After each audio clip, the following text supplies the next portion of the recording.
Good evening and welcome to Suffering in Silence with Pastor Tia here on Love Bay Afrobeat Music Talk Radio. We're here with you every Friday evening at 7 p.m. Eastern. And Love Bay, as usual, we are rising out of the ashes together. Our topic on tonight is poetry and success for the Black woman. Our guest on this evening is Dr. Sekela Coles, author of Chocolate Girls Poems. And our co-host for the evening is Minister Ayana Marks. So listeners, if you have any questions for myself or comments for our co-host and our guest as well, you can email us at sufferinginsilencedv@gmail.com. You can also text or call 437-778-3299.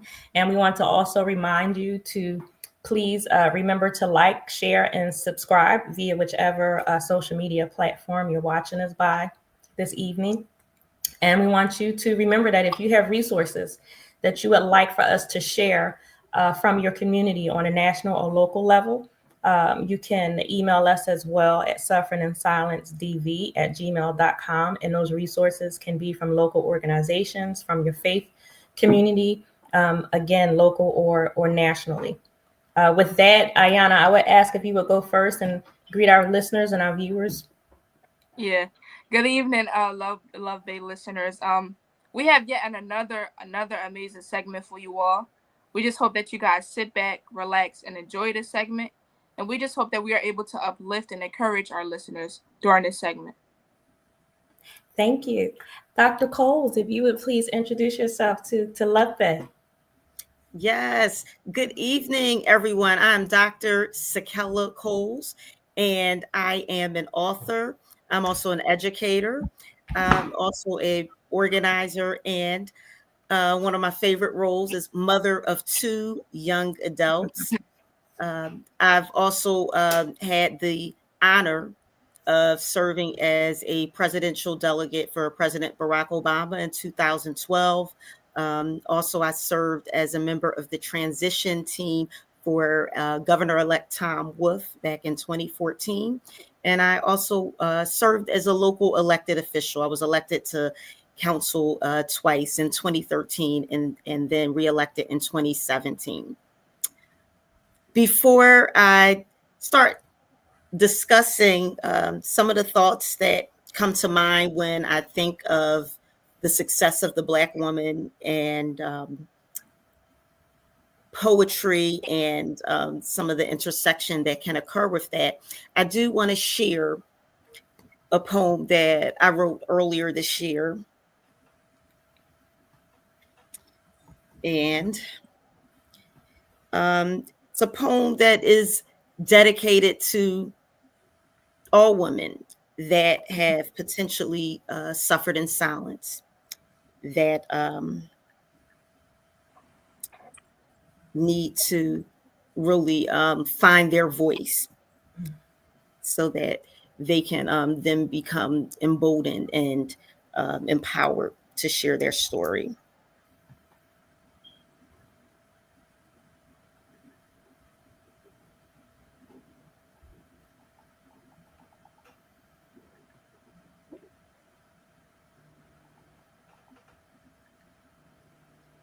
If you give me 1 second. Well, let me share some resources and then we'll start with that as soon as we get back. So Left Bay, we are still in the process of raising funds for our nonprofit Rise Out of the Ashes, Inc. If you would like to make a tax-deductible donation, you can write a check to Rise Out of the Ashes, Inc. We are at P.O. Box 15 in Drexel Hill, PA, 19026. You can also visit a GoFundMe and find our page that way, which is also Rise Out of the Ashes, Inc.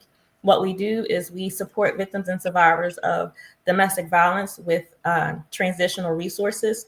I think the biggest thing that we do is providing immediate and emergency funding. We help with monies for doctor visits, for transportation. We've been able to relocate a couple of women who needed to be in a safe space. We help with utilities, rent, mortgage payments, whatever we can do. That's what we do. And so we need your help to be able to continue to do that. And again, my book, Suffering in Silence, is available on Amazon, and we do use proceeds from my book to help with this endeavor as well. I want to share the Substance Abuse Mental Health Services National Helpline. Their number is 800-662-4357. That information is in the United States.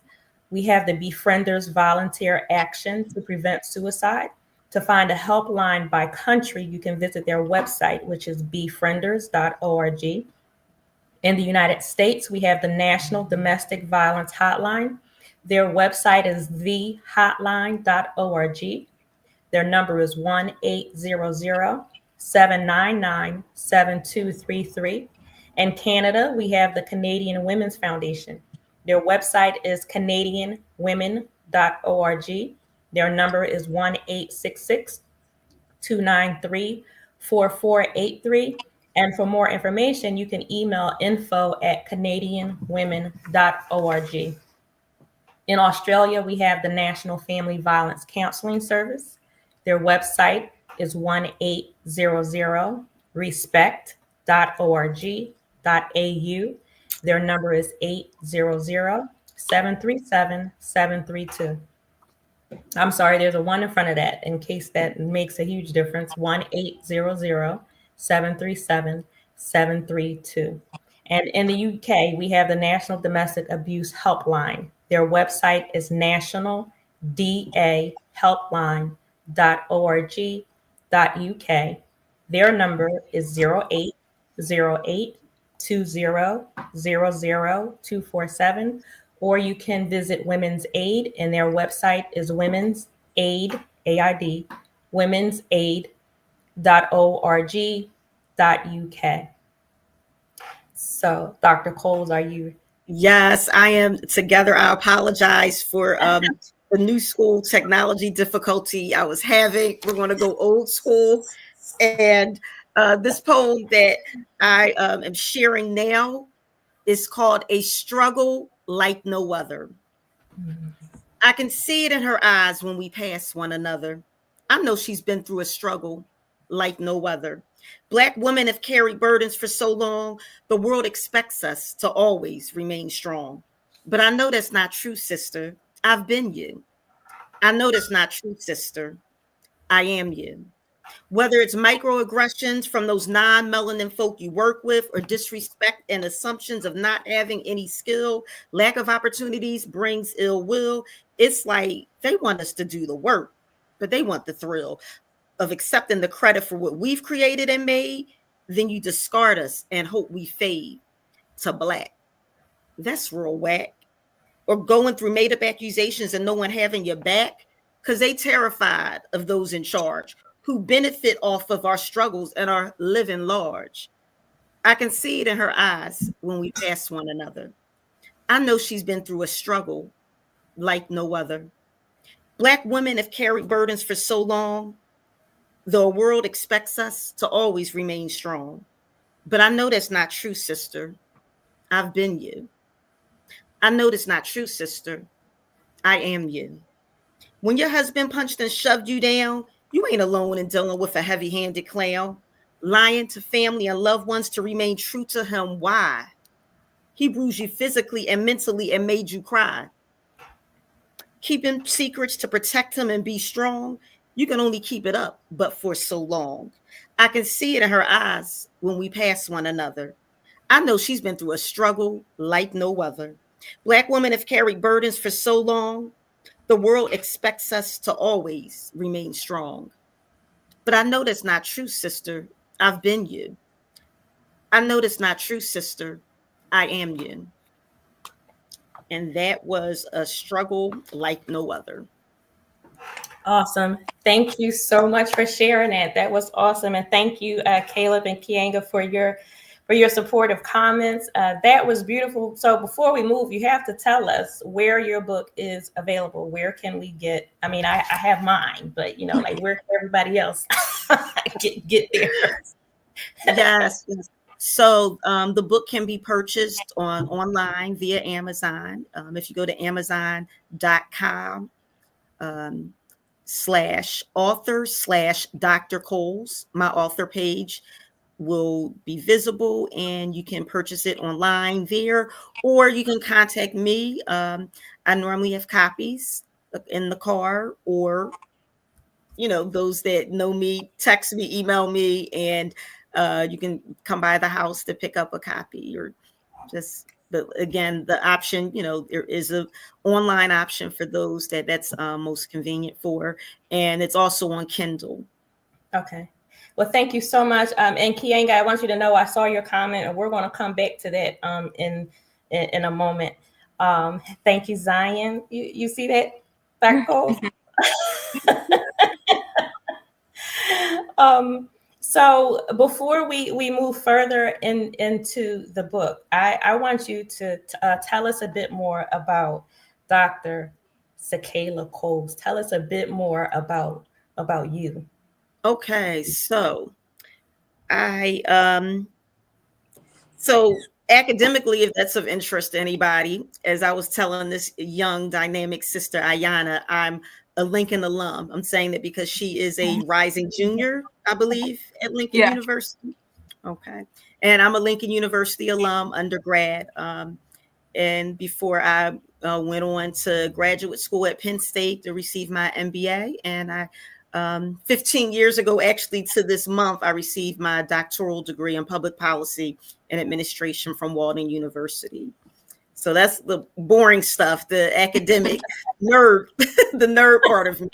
As I mentioned before, I'm a mom. I'm a mother of 2 young adults, my babies, Caleb and Celicia. Not sure if they're tuning in Well, tonight. Caleb is. We know Caleb. Okay. Thank you, Caleb.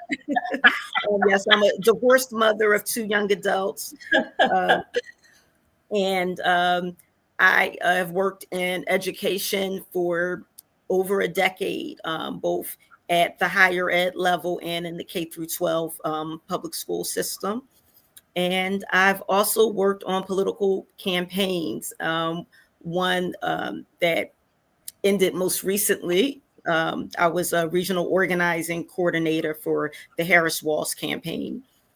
And that was an amazing experience. That was an amazing experience, despite the outcome that we were given. It's an amazing experience, to the point where earlier today there was an alumni call for the Harris campaign, and we were even blessed to have Madam VP and her husband Doug speak to us for a few minutes during that alumni call. But the main takeaway from the call is the level of community that was built from the people that worked on the campaign. So you had people, from all over the country, just, saying supportive things and being upbeat and positive, and people that are still continuing their activism and advocacy in different ways. So that was a very, very encouraging call that we had with Madam VP and Doug earlier today, which coincidentally, was the same day as you had invited me to participate in your show. So as I mentioned to you earlier, Pastor Tia, it is going to be an amazing August. We are claiming that already, right? It's going to be an amazing August for all of our sisters. And I just see this month as a lot of positive things coming into fruition for people, maybe projects that people have been working on for some time, finally, developing more, and procrastination leaving. And just, I think a lot of good things are going to happen, like a lot of full circle moments. And I'm claiming that for all of us. Well, awesome. Thank you so much. Thank you, Nicole and Brittany, for your comments. I want to ask you, well, I think just simply, why poetry? Why express yourself through this medium to touch on the, as your book says, because life can be poetic. Why did you choose poetry to go this way? So I've always loved to write, but the reason why I did mention the work that I did recently on the campaign is because it was right after that election outcome happened that something pulled me back into writing. And when I first wrote, I actually was writing a poem as to, my feelings after the election. Like, wow, this country has showed Black women that they don't value us over and over and over again, right? You know, they publicly, showed with Kamala's election the attacks that they, threw her way and how they tried to demean her in every aspect. It was just, and we just had to see it, play out on the big screen. And I know a lot of Black women felt, it was very personalized because we said, well, that would be us and how they're attacking. And there's not enough people coming to our defense to protect us. And something just came out of me, and I just started writing. And because there were so many themes and topics that I had experienced in different aspects of my life that I wanted to share, poetry was the best medium because it allows you to tell a story in a quicker frame, right? So you can share something to somebody for it, in 1 to 3 minutes, but you're actually still doing, you're still telling a story because it's all storytelling, right? Yeah. Just different styles. So with that, I've been able to write poetry about, intimacy, poetry about parenting, poetry about politics, poetry about domestic violence, right? Poetry about Black empowerment, Black joy. And, I just felt like for some reason, I just wanted to get so much out. I felt like I had been repressing so much that I did want to share. And just to get it out and to get a lot of it out, covering the different things, poetry just came into my spirit. Mm-hmm.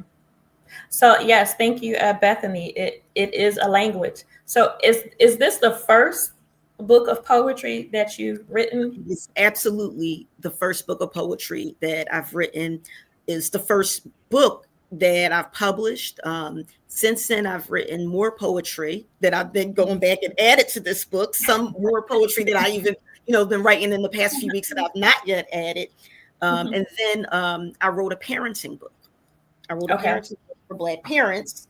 In the midst of that, I think that was back in January of this year. And is that available too? Yes, and it's called How to Champion for Our Youth in High School, Dr. Sekela's interactive support book for Black parents. So again, I'm still telling my story. At one point, I was a parent of 2 children in high school at the same time. And I'm thinking of the different, skills and techniques that helped me during that time, especially, parenting by myself, right? So unique experience, but beautiful.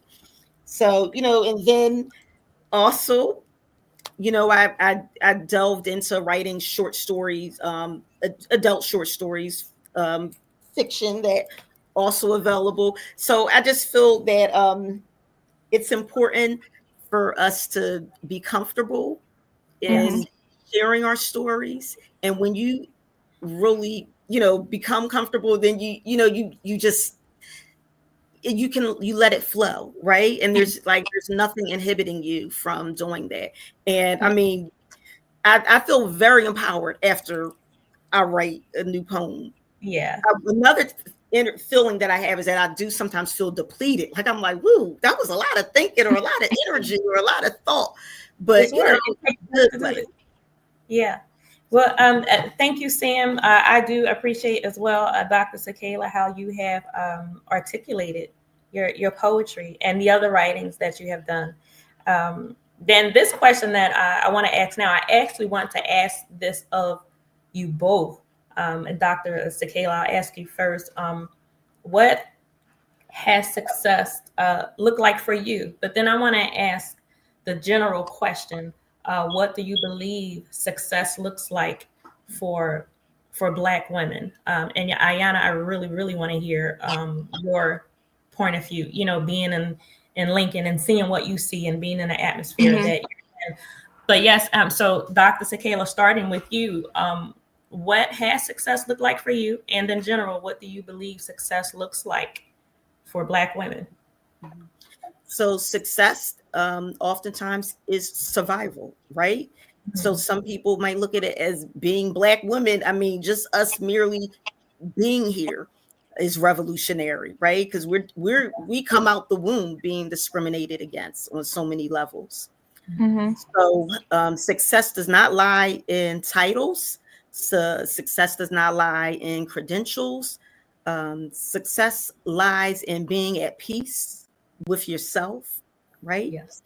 We came in out the womb again with nothing. When we're buried or cremated, however, our wishes are to be taking, to be handled by our family, we aren't taking any of these material things with us, right? Mm-hmm. So we have to be careful making monetary or credential or titles the epitome of success, and that only because oftentimes people are unhappy in Yeah. certain roles, and titles do not bring happiness and peace of mind. But so success is knowing that I am loved, Mm-hmm. and having the ability to give love back, to Yeah. my family. That inclusive, my children, my parents that I'm so blessed to have at the ages of 78 and 81, Mm-hmm. my Awesome. sisters, and our close circle of extended family. Mm-hmm. And Amazing. that to me, that's success. Feeling love, knowing that there's people that I can call on, knowing that there's people that I can have fun and laugh and joke with, that I Yeah. can go to when I do want to cry, or when I just want to chit chat, or Yeah. gossip about one of the little ratchet shows that I might watch. Yeah. Disclaimer, on BT Plus or some other outlet, or a Lifetime movie. Um, and also knowing that you've given to some sort of community effort, volunteerism in some aspect, knowing that you've done that. So I know both Pastor Tia, you and I are both survivors, and Yes. I admire, applaud, and thank you for giving back so much Mm-hmm. to domestic violence survivors, to domestic violence awareness, and to domestic violence advocacy. Um, because sharing your story is challenging. It Yes. makes you vulnerable. So I appreciate you. Thank you for your work. I did serve on the board for some years for the Domestic Abuse Project out here in Delaware County. Mm-hmm. So I mean, it's important to give back, and even in informal ways. Again, you don't have to have a title to give back and support and Right. help and look out for your sisters. So, I kind of went around the bend. I realized. I'm Yeah, but sorry. I got you. You went around the bend, but I got you. We dropped. Like joy, happiness, volunteerism, and love. And Awesome. also at times practicing self-care, right? I Mm-hmm. Yes. mean, we can't all Absolutely. soft life, but we got to Absolutely. practice self-care. Mm-hmm. And self-care, can happen in so many different ways. I know one sister friend who told me she has flowers sent to herself every month. Wow. Yes. Wow, that's dope. That's beautiful. Yeah. So whatever self-care Yes. looks like, it doesn't have to be something that, pulling you away a lot of time from work or loved ones. It can, and also you have to do it when you feel there's a need, because sometimes you need to do self-care and everything else needs to be put to the side, right? Yes. Absolutely. Thank So you so much for that. So, Ayana, so for you, what does success look like for you personally? But then, what do you see success looking like in general for Black women? So for me personally, success is like not giving up. Not giving up, like not wanting to mental health is a big thing. So sometimes like it could get Yes. depression, it could get like overwhelming, it could become a lot. But once you once you notice that and once you are able to overcome it and not give up from it, that's success to me. Like being able to keep on going, like even when it feel like it's a hit after hit after hit, like being able to keep on pushing. That's what success looks like to me. And to what success looks like for Black women to me, it would be to, like you said, survival. Because I've seen it with, people that God has placed in my life, Black women that God has placed in my life. I've seen it with, my own grandmother and my mother. I've seen the survival skills that Black women have to use. And I admire that a lot, because it's like, to see, your mother pushing, keep trying. It fills you up and it motivates you to like, okay, like one day, like I'm going to make sure I'm able to take care of my mother the same way she takes care of me. So success Yes. to me looks like as a for a Black woman is to like survival skills as well as loving who God created you to be. It's so many of our Black women who, you know, get discredited a lot or get talked down a lot, especially on social media. But being able to love who God created, like being able to love you for you and not to what the world wants to love you for, it's like it's an amazing thing and it's a beautiful thing as well because you'll see a lot of Black women uplifting other Black women as well. Like you'll see them like putting a smile on their and on others' faces and you know encouraging them and lifting them up as well. And I feel like that's what success looks like to me for like Black women. So Ayana, that's awesome, absolutely amazing. Dr. Sekela, I'm telling you, Ayana is on track. This girl Yes. rings this all the time. So I want to share my thought. We are so proud of you. Yes, I want to share my thought on the question that I asked, but then Ayana, I'll go to you for a question or comment that you may have for Dr. Sekela. But I believe, for me personally, and also in general, I believe success, especially for the Black woman, it looks like and is having a voice, being able to express yourself, being able to express your needs, your wants, your desires, those things that you are fearful of without having backlash. Just being able to be free. I believe it's being able to say no when you want to say no. Yeah. It's being able to say yes. And I don't have to explain myself. I don't have to define it, like simply just because I am who I am. I have autonomy over myself. I can say no. I can say yes. I can say I need help, or I can say, I that situation over there, I think I could bring some positivity to it. So I think that I can help over there. It's having that freedom to, Ayana, like as you were saying, to be able to just to be yourself. Yeah. But I also believe, I truly, truly believe that a part of success would be Black men standing up for us, to support us, to encourage us, to help us.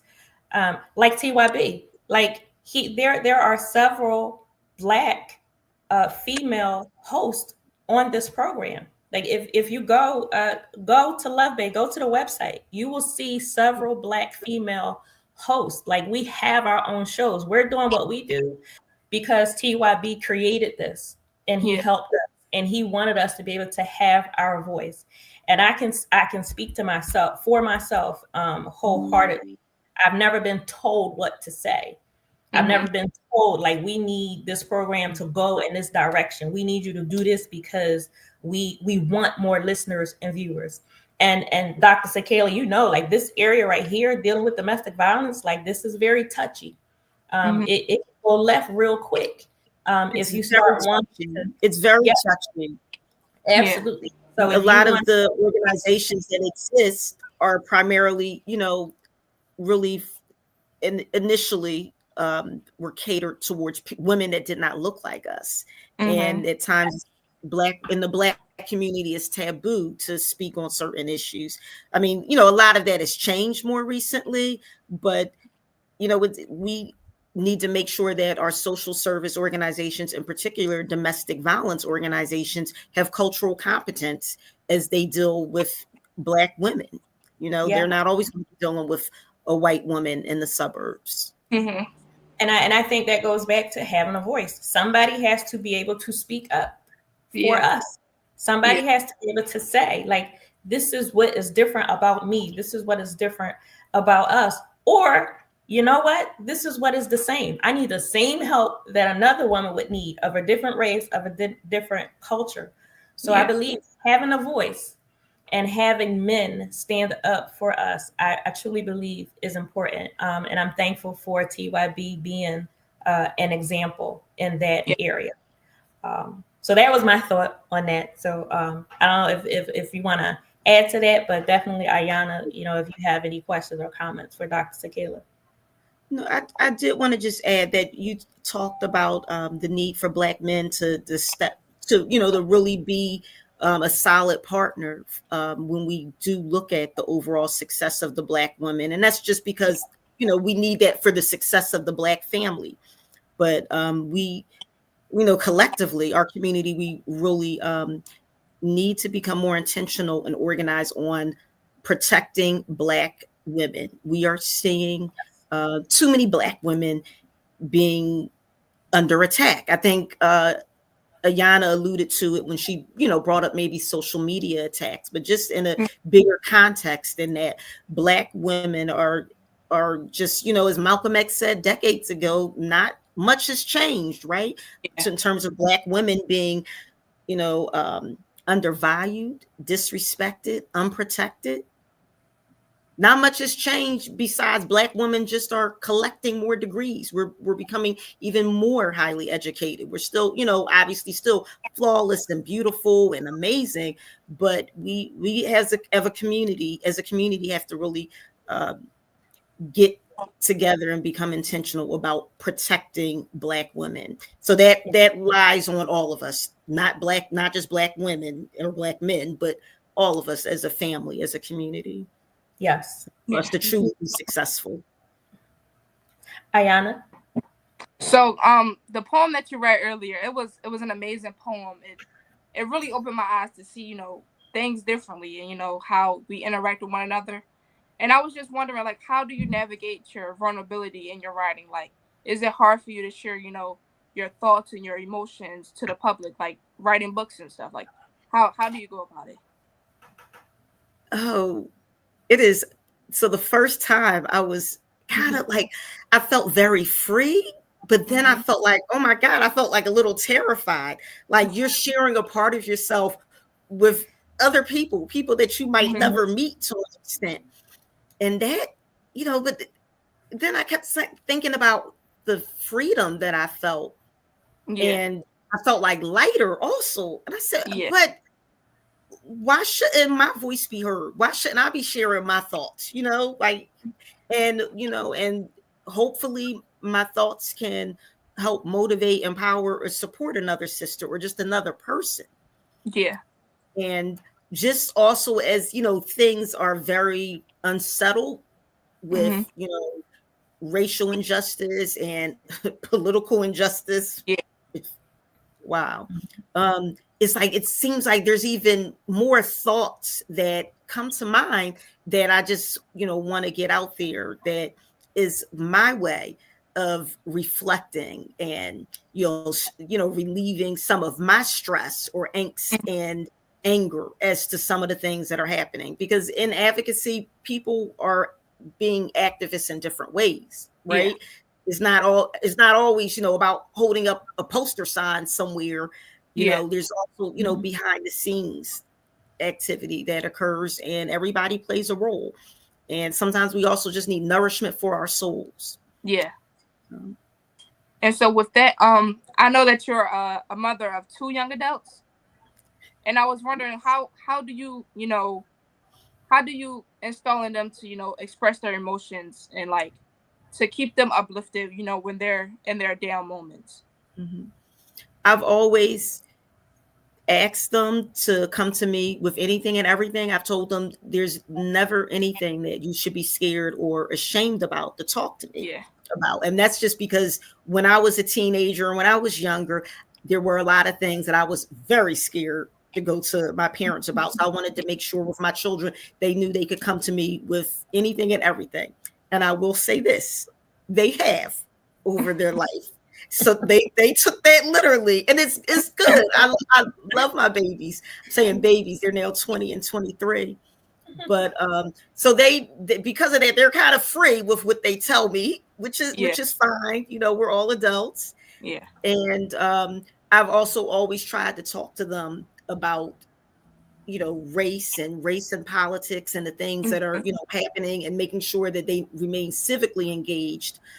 So that way they have even more confidence than I ever had. Yeah, I ran for local office. You know what I mean? Yeah, I was a delegate, but did I really feel confident in my voice? So I make sure that they both, have that strength and feel empowered to share their voice. And I see it already.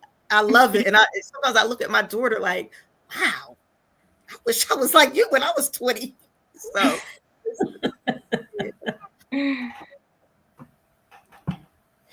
So that is awesome. That is amazing. And thank you for those beautiful questions, Ayana. So, but Dr. Sekela, I want to ask you specifically for the Black woman who's dealing with trauma, who's dealing with abuse, um, emotional and mental pain and physical that occurred at the hands of others.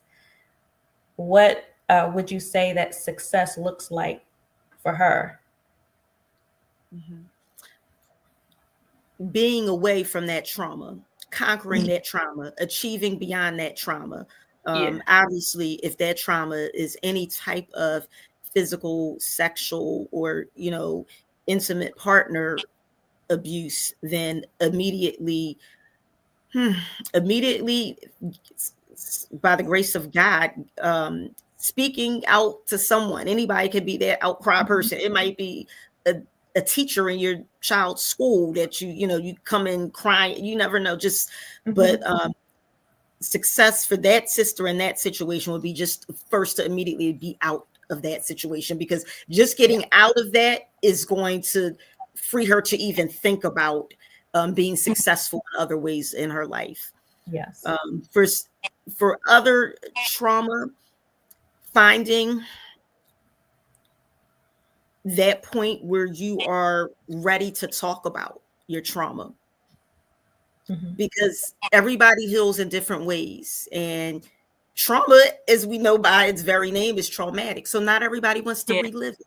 So you have to first reflect inwardly, think, acknowledge that the trauma happened, Yeah. acknowledge how you were victimized or a part of that trauma, and then start thinking, who do you trust to start sharing your story with.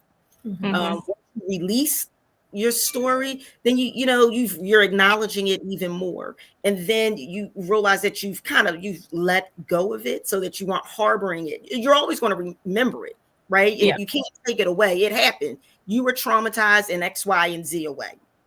I've been through lots of trauma. I had Mm-hmm. a house fire where I lost everything in 2018, 7 years ago. That Wow. was a extremely traumatic event. Primarily, both my son and I were in the house. My Wow. daughter was at sleepover that weekend. I didn't think that trauma I would be able to survive. Sometimes people forget that it even happened, because and then, which is another thing, you have to be careful with trauma. You can't keep going too fast, because Yeah. sometimes you haven't healed from previous Yeah. trauma.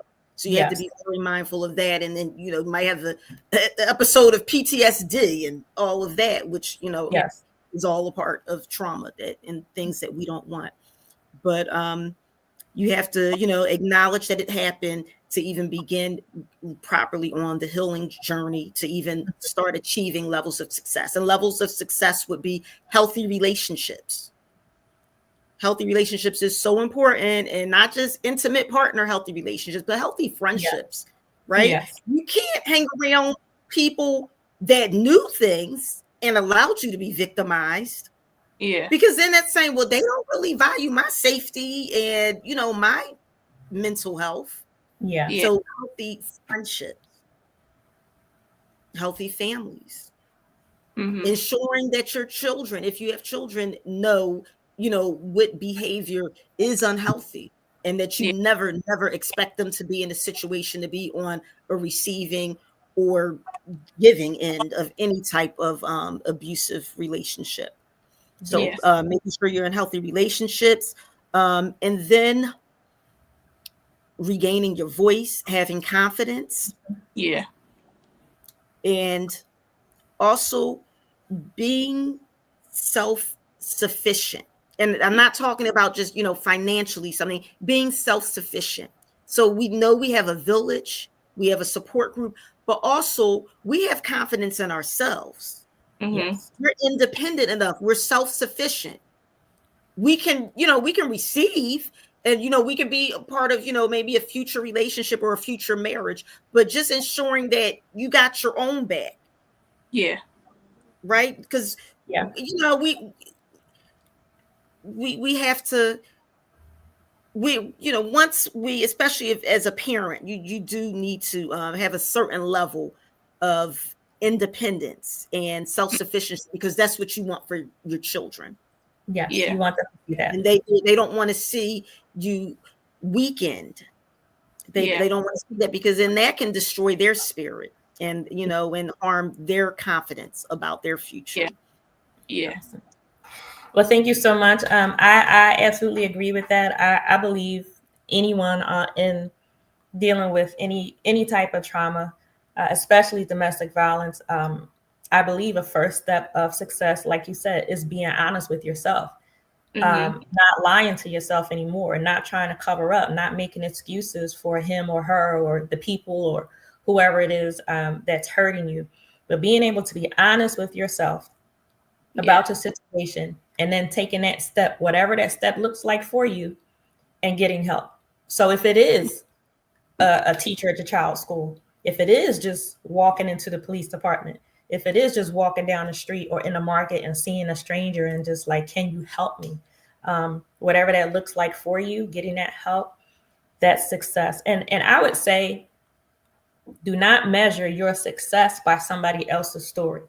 Do not measure your success by somebody else, because I don't know what you went through. I don't know how you went through it, but that does not minimize me and the steps that I'm taking for myself.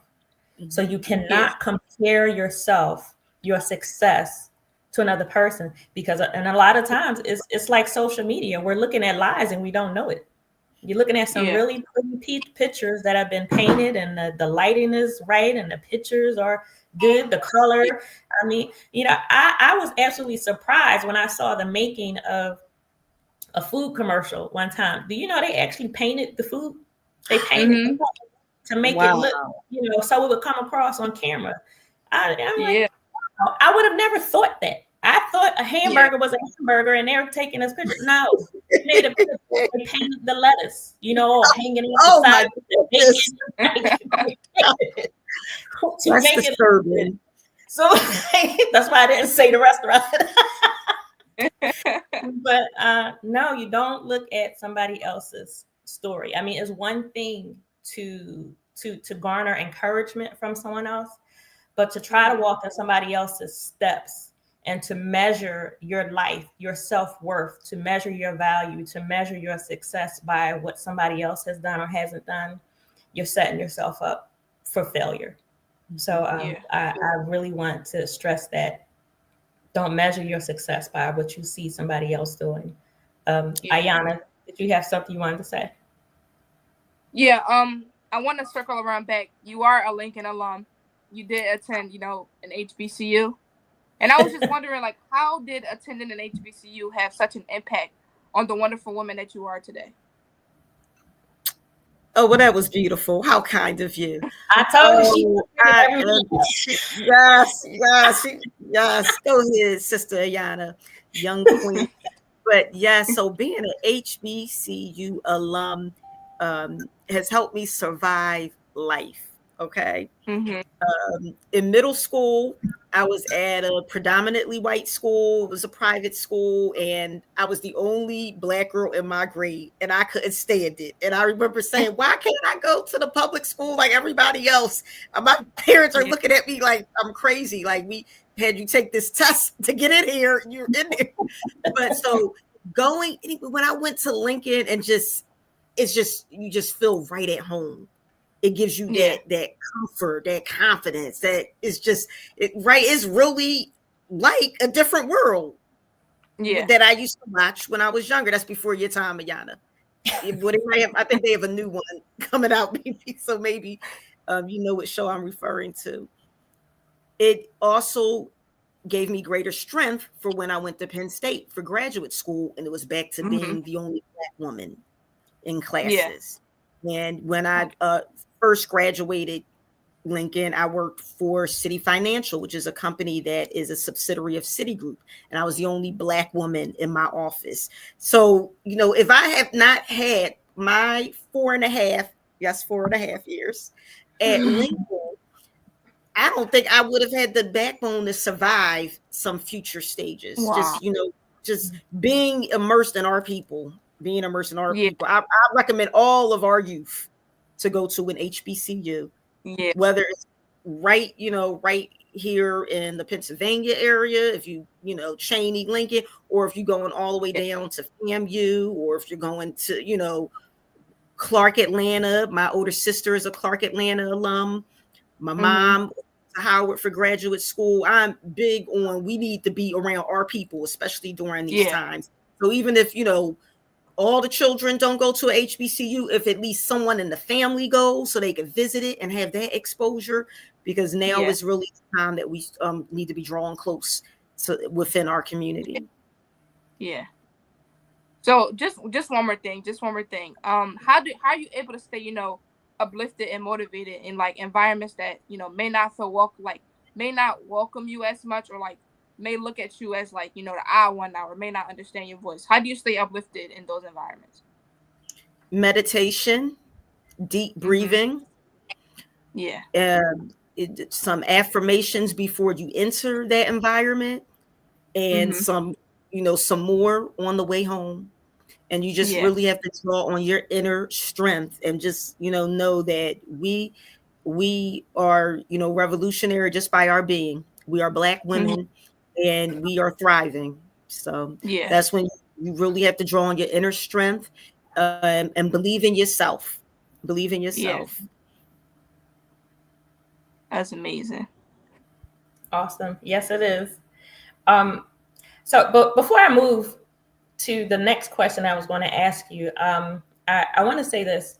I wanted to go back to the comment that Kianga made, and I believe she said that in passing, you never know um, what someone is going through, and so she speaks Mm-hmm. to Black Mhm. women. Just so I kind of want to tie that into this thought that I'm thinking right now. Um, it's far too common uh, that we see, not just women in general, but I'm speaking of Black women. It's far too common to see Black women who are jealous of each other, Yeah. and jealousy can impede on your own progress if you let it. Yeah. And so, to be able to see a Black woman just in passing and say hello, how are you, how are you doing, or just leave Yeah. it at hi, hello, that's a beautiful thing. And I want to specifically say, for me, when I first met Dr. Sekela, that was a blessing for me. Now, when I Yeah. finished my bachelor's degree, I didn't have it in my hand, and I already knew that I was going to get my doctorate. I already knew I was going to roll through, the programs. I'm halfway through my master's right now. I know I'm going to get my doctorate. When I met Dr. Sekela, to me that said, all right, God, you're showing me what I can have. Like, I had already had the Yeah. thought. I was already in process. I was already on my way. I didn't see her, and jealousy just took over. No, I saw her and I said, God, you let me see this. You let me see this Yeah. woman so I can know, all right, I'm going to have my degree in my hand. And so there are Yeah. two Black women, one being Dr. Sekela, that I know who have their doctorates. There's one white woman that I know who has her doctorate. I mean, these are people that I can call friends. And I'm like, God, you let Mhm. me see this because I'm going to get it. You let me Yeah. see this because I'm on my way to it. And so Yeah. I want to say, when you see a sister, when you see a Black woman in front of you, if they are where you want to be, that's the time for you to ask questions. How did you do it? Can you encourage me? Can you support me? Can you show me?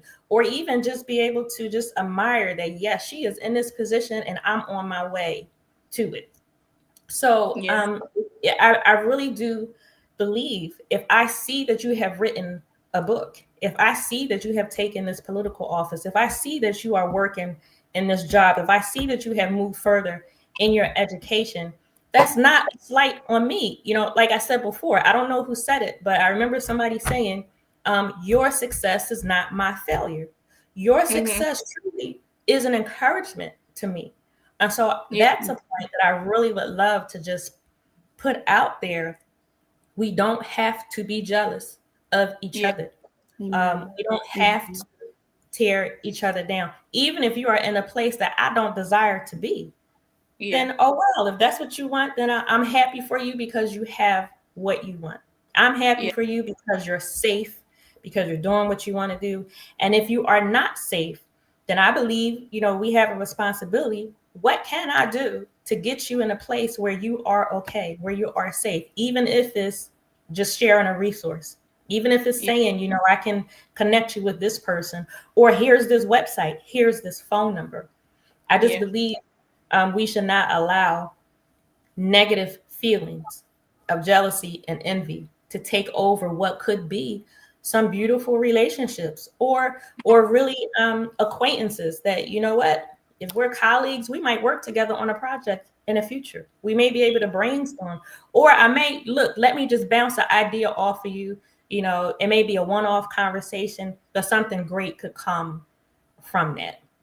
So I just wanted to throw that out there. Was beautifully said, because we all have the responsibility to help pull, one another up. So that's the other side of that. Everybody should be thinking of pulling one another up, because our community is, is better when we are all doing better, right? So why would we want anybody in our communities to suffer or to want to attain more, and we're able to provide support, nurturing, or connections, and not do that should be our responsibility as as a community, as the Black community. So Ayana, did you want to add to that before I ask my next question? When you were talking, it reminded me, the saying, like, comparison is the thief of joy.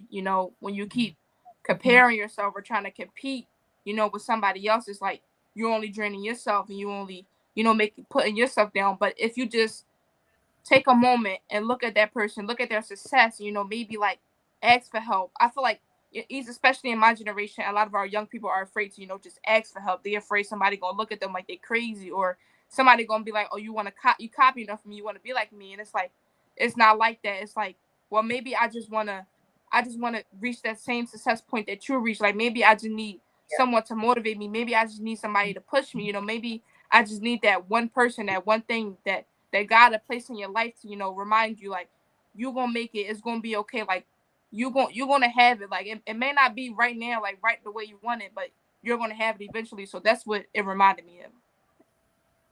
Yeah. Thank you for that, Ayana. So we're just under the hour, but I want to get this question in before I have a few more questions, but I want to get this last question in. So Dr. Sekela, thinking of who you are today, Dr. Sekela Coles today, what would you say to yourself in your younger years at 18, 20, 24? And it's a two-part question. So I'm asking, what would you say to yourself? But I'm also asking, what would you say to the younger generation of women, Black women today? So like Ayana's pool. So what? Because you live life, you've been through some stuff. What would you look back and say? I would say to myself, be kind to yourself and love yourself. Those two things in particular come to mind: to be kind to yourself and to love yourself, to not love anyone greater than yourself, to have that love for yourself, because that's the only way you can properly give it to the other person. So nothing specific in terms of don't do that or shoulda, woulda, coulda, no regrets, because we're already here. It's almost August 2025. So there's that part. Well, that is amazing. I want to thank you so much for being here with us. We're just under the hour, so I want to give you opportunity to, if you want to share another poem. Do you want to share another poem? Yes, okay, so I want to give you opportunity to do that. Oh, wait, I have to throw this in there. Okay, so Left Bay, this is the Dr. Sekela Coles. Remember when I told you all about Carl from Congress? Oh, Carl Morris, yes. Yes, he was on a program. And so I was telling everybody, look, that's how I connected with Carl, because there was a poem you were reading. about the sister friends, sisterhood, and like at Yes, the end, he was yes. like, "Don't forget about us." I'm like, "You just crashed our moment." Like, Oh, yes, yes. And you had him on the show last month, right? I yes, remember. yes, Yeah. he was with us. So yes, that's how I came to be Dr. Carl, because he you know, that he had a valid point. I just told him he should have held it for. Oh my goodness. Yes. So the poem that I'm going to share now is gives me thoughts of Black joy, Mhm. and it's called Our People Find a Way to Celebrate. Whether or not things are that great, our people find a way to celebrate. Surviving day by day or plans lined up for a decade. I'm not trying to throw no shade on others, but y'all not like us. Basically, we look different, feel different, and do things different. Don't make a fuss. We have showed up for everyone despite dealing with trauma inflicted on us. We didn't create the drama, but it's been thrown our way. Whether or not things are that great, our people find a way to celebrate. We flourish in every setting we're placed in. We shine greater than everyone else with less than all the things that we should have. No stress. We keep going and make things go from a mess to being blessed. Black women will churn out degrees like it's going out of style, raise kids, hold down multiple jobs, perform miracles with meals, and please, have you seen how they look all beautiful in every size and shade, whether the hair is pressed, natural, locked, weave, braided, or shaved, despite all the odds that are against them? Whether or not things are that great, our people find a way to celebrate. The swagger of our Black men is such no one can imitate. Their opinions, their voices, and their strength bring so much to their families and our communities. Oh, and their touch to their women. Black men protect, cover, and shield as much as they can, despite the way the world has tried to strip them from being a man. Whether or Mhm. not things are that great, our people find a way to celebrate.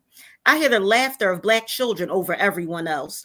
Our children have dealt with more than anyone else. So when they finally are able to laugh, it better be loud. Louder than any voices that wouldn't let them feel happy or proud. Louder than anyone that does not allow them to just be a child. It might seem wild, but whether or not things are that great, our people find a way to celebrate. Thank you. That was beautiful. Thank you so much. And Love Bay again, Chocolate Girls Poems, because life can be poetic. Dr. Sekela Coles, and her books are available on Amazon. We thank you Yes. so much, Dr. Coles, for being here. And we would love to for you to come back. I would love for you to come back 2026. Mhm. I Maybe love start it. It's already agreed on. Thank you so off. much for hosting me, Pastor Tia, and also Sister Ayana. And this was a wonderful time. Definitely very moving conversation. Yeah. And yeah, I look forward to coming back. But I'll be talking to you obviously sooner than that, Pastor Tia. Yes. And make sure Thank to give you. Ayana my information if she would like to reach out. Yes, Oh, absolutely. So before we go, I just want to give you just, you know, a couple minutes. Ayana, I ask you to go first. Just, you know, leave Left Bay with your final thoughts on tonight. Ayana. first of all, Dr. Coles, you are like amazing. Like your poetry is amazing. The way you speak is amazing. The way you are able to, talk about your personal feelings, you are able to, make sure your voice is heard is so amazing. And it actually, it lifts me up as well as a young lady in this generation. It lifts me up to, not be afraid to use my voice and not be afraid to speak up. And also to you, Pastor Tia, your strength and being able to hold strong even, when times get hard. Both of you guys' strength, it strengthens me, and because it strengthens me, I'm able to go out and strengthen other people. So just a little words of encouragement, to never give up, never lose hope, never lose sight of what God has planned for you. Sometimes we may not see it clearly, sometimes it may not be visible, and sometimes it may not even come the way we want it. But never lose hope in what God has planned for you, because His Word says He has the plans to take care of you, not abandon you, and plans to give you hope in the future. So always be vigilant, always be open minded, and never be afraid to speak up. Never be afraid to use the voice that God has blessed you with it, and never be afraid to tell someone how you feel. Never be afraid to let out your emotions, let out your anger. Like sometimes you just have to let it out and don't let it bottle up. So my words of encouragement is to never be afraid. Just always be you, because God created one of you. So just always be you. Awesome. Thank you, Ayana. Thank you so much. And Mm-hmm. Dr. Sekela, if you would give us our final words for this evening. Most definitely. Just as I said, I would share with my younger self.